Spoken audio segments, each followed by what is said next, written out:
12ஆம் வகுப்பு வணிகவியல் பாடம் 6 பணச்சந்தை. அதற்குரிய 3 மார்க் கொஸ்டின். முதல் கேள்வி, கருவூல ரசீதின் பொது இயல்புகள் யாவை? கருவூல ரசீது பின்வரும் பொதுவான இயல்புகளை உடையது: வெளியிடுபவர், நிதி ரசீது, நீர்மைத்தன்மை, முக்கிய ஆதாரம், பண மேலாண்மை. அடுத்து, பணச்சந்தையில் ஈடுபடும் பங்கேற்பாளர்கள் யாவர்? பல்வேறு நாடுகளின் அரசாங்கங்கள், பல்வேறு நாடுகளின் மைய வங்கிகள், தனியார் மற்றும் பொதுத்துறை வங்கிகள், பரஸ்பர நிதி நிறுவனங்கள், காப்பீட்டு நிறுவனங்கள், வங்கி அல்லாத நிதி நிறுவனங்கள், இந்திய ரிசர்வ் வங்கி மற்றும் பாரத ஸ்டேட் வங்கி, வணிக வங்கிகள், மாநில அரசுகள், பொதுமக்கள். இப்போ இதில் ஏதாவது 3 எழுதியிருந்தீங்கன்னா அதுக்கு 3 மார்க். ஓகேங்களா? அடுத்து, கருவூல ரசீதின் வகைகள். கால வரையறை அடிப்படையில் இந்த ரசீதுகள் 3 வகைகளாக பிரிக்கப்படுகின்றது. 91 நாட்கள் கருவூல ரசீது அப்படின்னா என்னது? 91 நாட்கள் கருவூல ரசீதுகள் ஒரு நிலையான 4% தள்ளுபடி விகிதத்தில் ஏலத்தின் மூலம் வெளியிடப்படுகின்றன. அடுத்து, 182 நாட்கள் கருவூல ரசீது. இந்திய ரிசர்வ் வங்கி 91 நாட்கள் மற்றும் 182 நாட்கள் கருவூல ரசீதுகளை ஒரு வாரம் முழுவதும் வடிகட்டும் அடிப்படையில் வெளியிடப்படுகிறது. அடுத்து, 364 நாட்கள் கருவூல ரசீதுகள். இது 3: 91, 182, 364. 364 நாட்கள் கருவூல ரசீதுகள் எவ்வித நிலையான விகிதமும் கொண்டு செயல்படுவதில்லை. இந்த தள்ளுபடி விகிதம் அதிகார அமைப்பின் இசைவினை பெற்று பங்கேற்பாளர்களுக்கு ஏலத்தில் தெரிவிக்கப்படுகிறது. இத்தகைய விகிதத்தையே தள்ளுபடி விகிதம் என்று குறிப்பிடப்படுகிறது. அடுத்து, 4வது கேள்வி, வணிக ரசீதின் வகைகள். முதல் வகை, தேவை மற்றும் பயன்பாட்டு ரசீதுகள். தேவை ரசீது என்பது பணம் செலுத்துவதற்கான தேதி எதுவும் குறிப்பிடப்படாத ரசீது ஆகும். எனவே தேவை ரசீது என்பது அந்த ரசீதை வைத்திருப்பவர் தனக்கு எப்பொழுது பணம் தேவைப்படுகிறதோ அப்போது அந்த ரசீதுக்கு பணம் பெற்றுக்கொள்ளலாம். தேவை ரசீது. அடுத்து, தூய்மை ரசீதுகள் அல்லது மற்றும் ஆவண ரசீதுகள். அதுக்கு என்னது? பொருட்களின் உரிமை ஆவணம் மூலம் இணைக்கப்பட்ட ரசீதுகள் ஆவண ரசீதுகள் என்று அழைக்கப்படுகிறது. பொருட்களின் உரிமை ஆவணம் மூலம் இணைக்கப்பட்ட ரசீதுகள் ஆவண ரசீதுகள் என்று அழைக்கப்படுகிறது. எந்த ஒரு ஆவணமும் எழுதி இணைக்கப்படாத ரசீதுகள் தூய்மை ரசீதுகள். எந்த ஒரு ஆவணமும் எழுதி இணைக்கப்படாத ரசீதுகள் தூய்மை ரசீதுகள். உதாரணம், தொடர்வண்டி ரசீது, சரக்குந்து ரசீது. அடுத்து, உள்நாட்டு அயல்நாட்டு ரசீதுகள். இந்தியாவில் குடியிருக்கும் ஒரு நபருக்கு இந்தியாவில் எழுதப்பட்ட மற்றும் செலுத்த வேண்டிய ரசீதுகள் ஆகியவற்றை உள்நாட்டு ரசீதுகள் என்று அழைக்கப்படுகின்றன. அயல்நாட்டு ரசீதுகள் என்பது இந்தியாவுக்கு வெளியே எழுதப்பட்டு இந்தியாவிலோ அல்லது அயல்நாட்டிலோ செலுத்தப்படும் ரசீதுகளை அயல்நாட்டு ரசீதுகள் என்று அழைக்கப்படுகின்றன. அடுத்து, தனித்துவமான ரசீதுகள்.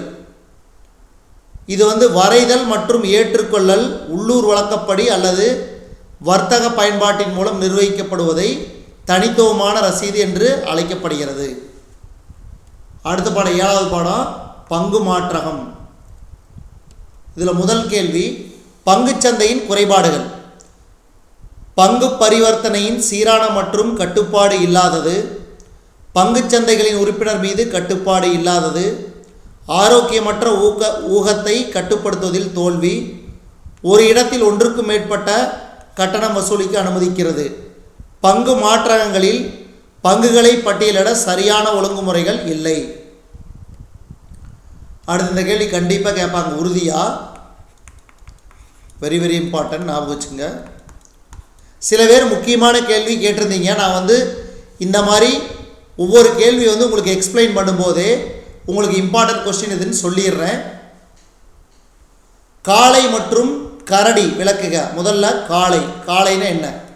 பத்திரங்கள் எதிர்காலத்தில் விளையாற்றம் பெறும் என்று எதிர்பார்க்கின்ற ஊக வணிகர் காளை அல்லது தெஜிவாலா என்றழைக்கப்படுபவர். இவர் எதிர்காலத்தில் அதிக விலையில் பத்திரங்களை விற்க இயலும் என்ற எண்ணத்தில் தற்போது பத்திரங்களை வாங்க முனைகிறார். ஒரு காளை தன்னுடைய கொம்புகளால் எதிரிகளை உயரே அல்லது மேல் நோக்கி தூக்கி எறிவது போன்று இந்த வகை ஊக வணிகர் பிணைய பத்திரங்களின் விலையை உயரச் செய்யும் நோக்கோடு செயல்படுவதால் காளை என பெயரை பெற்றுள்ளார். இவர் எல்லாம் நன்மைக்காகவே நடைபெறும் என்ற மனப்பாங்கு கொண்டவர். அடுத்தது கரடி. கரடிங்கிறது என்னன்னு பாருங்க. கரடி அல்லது மண்டிவாலா என்றழைக்கப்படும் ஊக வணிகர் எதிர்காலத்தில் குறிப்பிட்ட பத்திரங்களின் விலைகள் வீழ்ச்சி அடையும் என்று எண்ணுபவர்.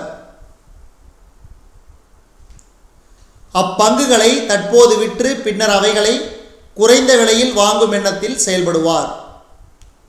இவ்வகை ஊக வணிகர் பங்குகளை பின்னர் குறைந்த விலையில் வாங்க முடியும் என்ற எண்ணத்தில் தான் கொண்டிராத பங்குகளை தற்போது அதிக விலையில் விற்பனை செய்வார். ஒரு கரடி பொதுவாக தன்னுடைய எதிரியை தரையில் தள்ளி அழுத்துகிறது. அதேபோல ஒரு கரடி ஊக வணிகரும் பங்குச்சந்தையில் பங்குகளின் விலையை கீழே தள்ளுவதற்கு வேண்டிய நடவடிக்கைகளில் ஈடுபடுகிறார். ஒரு கரடி ஊக வணிகர் எதிலும் பின்னோக்கிய மனப்பாங்கு கொண்டவர். காளைங்கிறது முன்னோக்கிய மனப்பாங்கு, கரடிங்கிறது பின்னோக்கிய மனப்பாங்கு. அது பார்த்தீங்கன்னா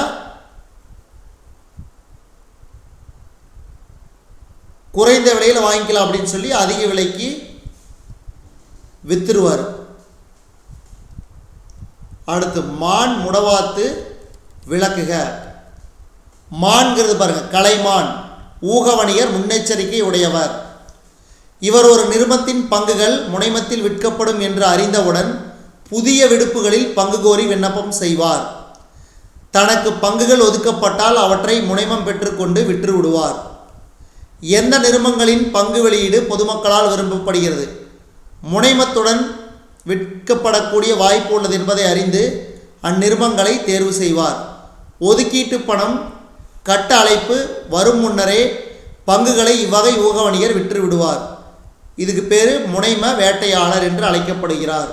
அடுத்து முடவாத்து. தற்போதைய தம் நடவடிக்கைகளில் உள்ள இடர்பாடுகளை தீர்ப்பதில் போராடி கொண்டிருக்கின்ற ஒரு கரடி ஊக வணிகரே முடவாத்து என்று அழைக்கப்படுகிறார். கரடி ஊக வணிகர் பின்னர் கொடுப்பதற்காக தற்போது பத்திரங்களை விற்பார்.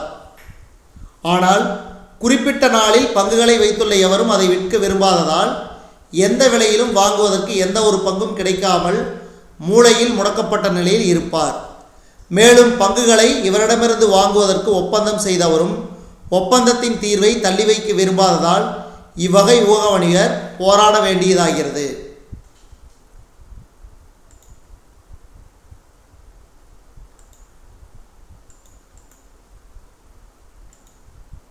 அடுத்து இந்திய பத்திர மாற்றகங்களின் வாரியம், அதாவது செபி.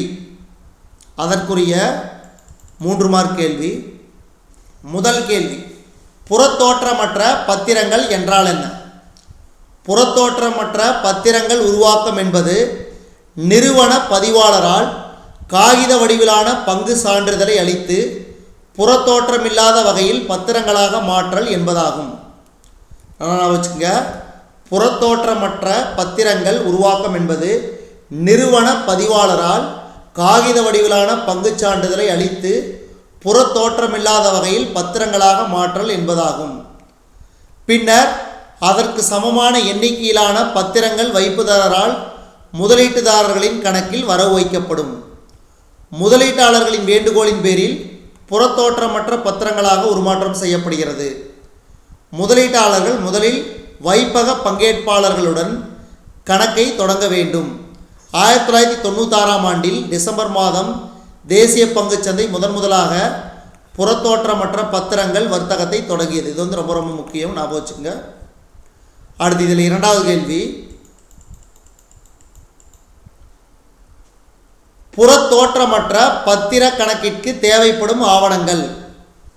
இதுக்கு பாஸ்போர்ட் அளவு புகைப்படம், கணக்கு துவங்க படிவத்துடன் அடையாள மற்றும் முகவரி சான்றுகளை சமர்ப்பிக்க வேண்டும். அதே மாதிரி ஆவணங்களின் நகல் பிரதியை மட்டுமே சமர்ப்பிக்க வேண்டியது அவசியம். சரிபார்ப்புக்கு மூலச்சான்றிதழ்கள் தேவைப்படுகின்றன. ஆதாரங்களாக பயன்படுத்தக்கூடிய ஆவணங்களின் விரிவான பட்டியல் பின்வருமாறு: பாஸ்போர்ட் அளவு புகைப்படத்துடன் கணக்கு துவங்க படிவத்துடன் அடையாளம் மற்றும் முகவரி சான்றுகளை சமர்ப்பிக்க வேண்டும். ஆவணங்களின் நகல் பிரதிகளை மட்டுமே சமர்ப்பிக்க வேண்டும். ஆனால் சரிபார்ப்புக்கு மூலச்சான்றிதழ்கள் கட்டாயம் சமர்ப்பிக்க வேண்டும். ரொம்ப ரொம்ப முக்கியம், இது ஞாபகம் வச்சுங்க.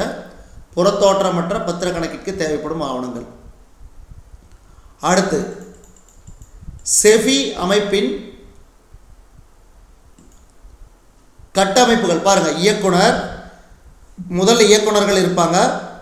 அதுக்கு கீழே கூடுதல் இயக்குனர்கள், இணை இயக்குனர்கள். கூடுதல் இயக்குனர் நிர்வாகத்துக்கு தனியாக, தொழில் இயக்குனர், இணை இயக்குனர் அமைப்புக்கு தனியாக. இந்த கூடுதல் இயக்குனர், இணை இயக்குனரில் துணை இயக்குனர்கள், உதவி இயக்குனர்கள் இருப்பாங்க.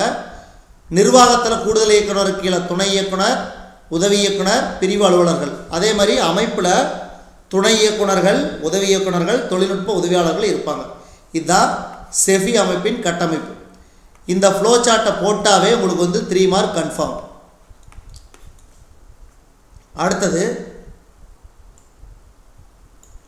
அடுத்த பாடம் மனிதவள மேம்பாட்டின் அடிப்படைகள். மனிதவள மேம்பாட்டின் அடிப்படைகள், அதற்குரிய 3 மார்க் கொஸ்டின் பாருங்க. மனிதவள மேலாண்மையின் வரைவிலக்கணம் தருக. மனிதவள மேலாண்மையின் வரைவிலக்கணம் தருக.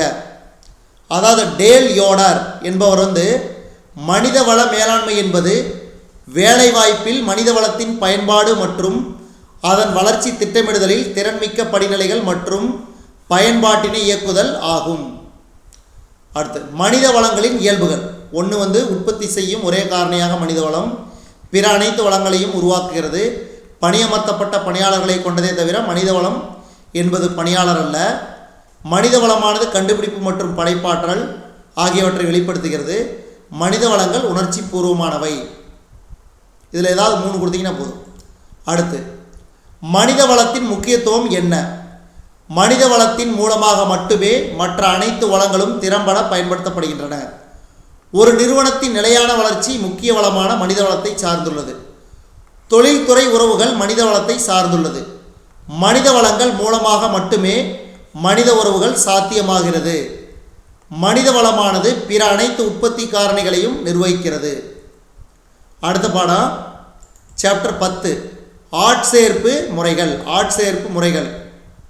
இதில் முதல் கேள்வி பாருங்கள்.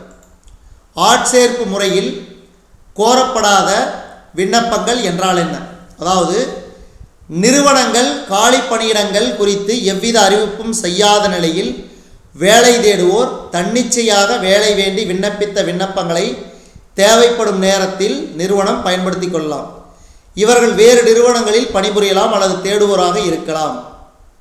பாருங்கள், அதாவது காலி பணியிடங்கள் குறித்து எந்த அறிவிப்பும் இல்லாமையே அவங்க தன்னிச்சையாக வேலை வேண்டி விண்ணப்பிச்சிருந்தால் அந்த விண்ணப்பங்களை தேவைப்படும் நேரத்தில் நிறுவனம் பயன்படுத்தி கொள்ளும். அடுத்து வேலைவாய்ப்பு இணையதளங்கள் என்றால் என்ன? நிறுவனங்கள் வேலைவாய்ப்பு இணையதளங்களை பயன்படுத்தி தாங்கள் எதிர்பார்க்கும் தகுதியுடைய பணியாளர்களை தேர்வு செய்து காலியிடங்களை பூர்த்தி செய்யலாம். தொழில்நுட்பம் மற்றும் தகவல் தொடர்பில் ஏற்பட்டுள்ள முன்னேற்றத்தின் காரணமாக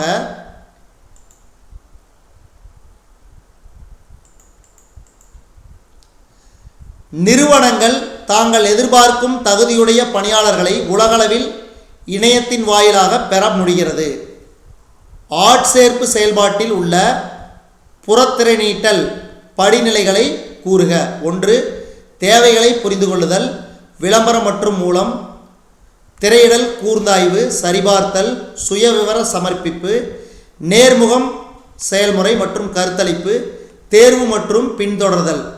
ஸோ இதெல்லாம் ஆட்சேர்ப்பு செயல்பாட்டில் உள்ள புறத்திரைநீட்டல் படிநிலைகள்.